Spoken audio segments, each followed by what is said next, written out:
Síce sme so Survivorom prehrali, ale teraz ukážeme killera. Čo robí vlastne killer? Bude sa to ako keby tak striedať to budem. Nech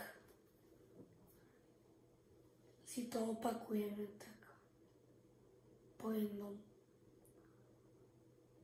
No killer robí to, že musí všetkých hráčov zabiť, dať na hak, aby umreli a potom v podstate som ja vyhral.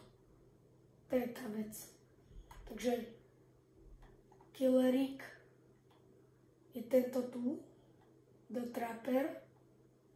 Zmením si aj rovno iného. Táto je zdarma, The Moors. Sice zle sa ovláda, ale dávajú ju už za najlepších a medzi najlepších a je zdarma, ako začneš. Tak, to je tá vec na tom dobrá. A zas, nová hra pôjde. Čauky.